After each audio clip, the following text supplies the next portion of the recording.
Hey everyone, welcome to a new episode of Git Good at OpenRCT2. In this episode I'll show you how to make scenery underwater. Now, before we begin, if you want to decorate the parts of your park that will be underwater, it's best if you plan ahead, especially if you want to put larger objects in your park. The standard height of the floor is really not high enough for most of the large objects that you can put underwater. So for example, I will just now lower the map a bit, and let's add some water here. So if this would be our water level, well, then a lot of the objects would not be able to be placed here. So to place objects underwater, we'll have to disable clearance checks. So as you can see, the ship will not fit underwater, and this is the lowest level of the land that we can have in this map. So yeah, if we wanted to completely submerge the ship into water, you can see the water level needs to be quite high.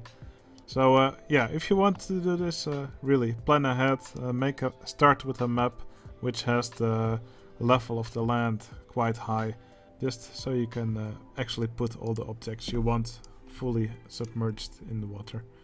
You could also make a sphinx here. Oh, that actually didn't get placed where I wanted it to be. Alright, this should do. But yeah, the sphinx is also an object that might be fun to place underwater. Now, as you might have been able to see, when I placed an object here, sometimes you can see the water tile disappear. Especially for people who play with the software rendering of the game. Actually, most of the players still play with that, including me, because OpenGL doesn't work properly on my laptop. But yeah, you can sometimes see these water tiles disappear. So in order to stop that from happening, it actually will get worse if you place more objects in the water, and it will be quite noticeable. So yeah, that's definitely something you'll want to prevent. So in order to prevent that, you'll have to go on all these tiles where you have an object, and you have to place the stuff that's on the tile under surface. So for all these large scenery pieces, you have to put them under surface, and that will stop the water tile above it from disappearing every now and then. You could see it happen again if you watched closely. But yeah, this will solve that. I used quite a lot of underwater stuff in my Megapark, for example, so I had to do this for a lot of objects. But yeah, this is really the only way to prevent the water from glitching.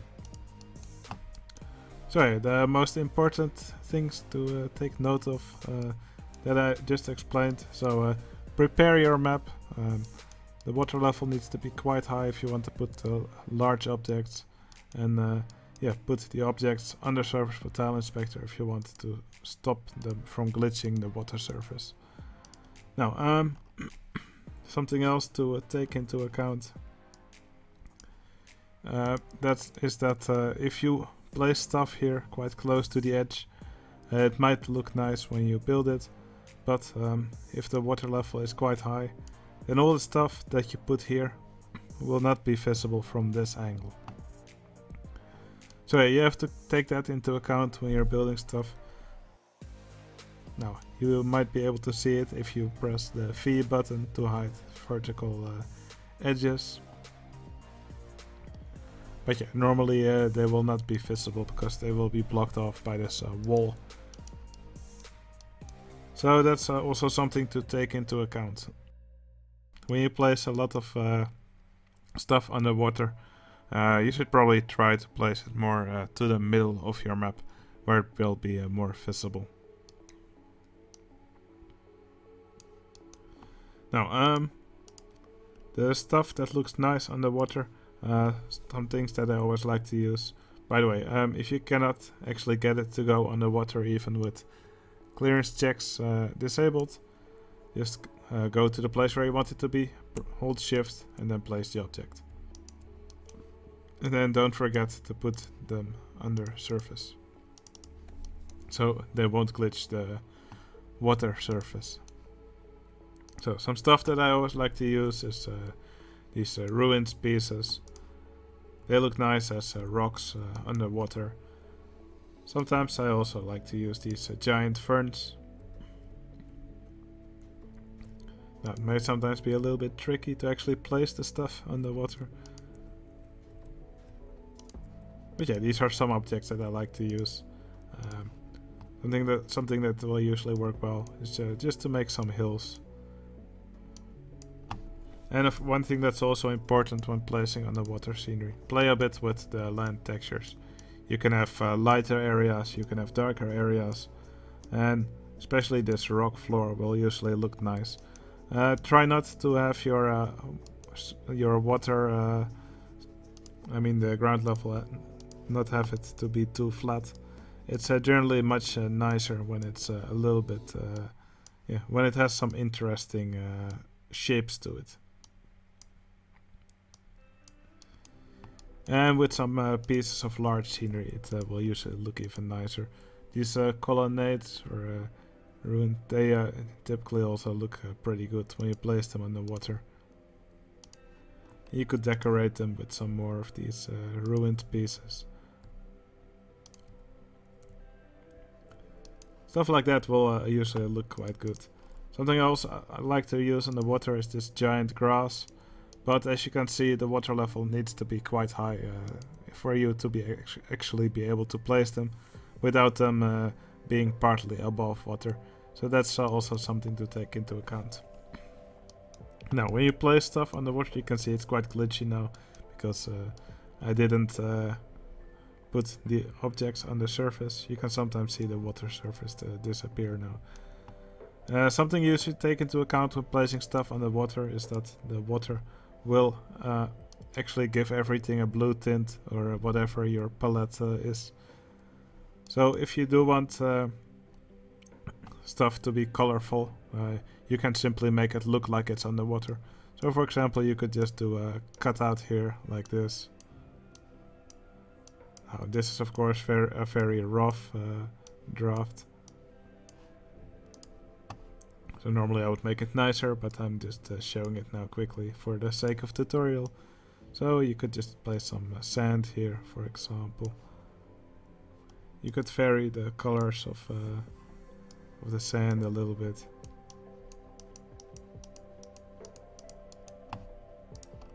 You could place some more plants. Of course, when you do this, it will not actually be underwater. But if you do the cutout carefully, then it will actually look like the stuff is underwater. For an example of this, you should check out my map that I submitted for the Mario Kart contest. I used this in a corner of the map, and well, I used some different tricks there to make a really nice looking underwater landscape. Now, when you make stuff underwater, you can also use some objects that you normally wouldn't use, like the water spout. That will typically look quite cool. Something I also really like to do underwater is just let some sea creatures swim around. I will quickly just show you how you could do that. So let's just take a ride. I'll not just use the cursor coaster. Typically I just like to start a ride somewhere underground. So I'll just make a station here. I'll make a bit of a track behind the station so I can spawn a longer train. And here we'll just make a chain lift. Now you'll want to use lots of S-bends when you do this, because when you make sea creatures, usually they swerve to the sides a bit as they swim. So typically with S-bends it will look nicer, especially if you use a ride vehicle like sharks, for example. So let's allow chain lifts and all track pieces, and I'll also unlock operating limits so I can set the chain lift speed a bit higher. So let's make an S-bend here to the left, and yeah, I'm just making a very simple track here. You can also do this underwater if you want, because the track will be invisible in the end.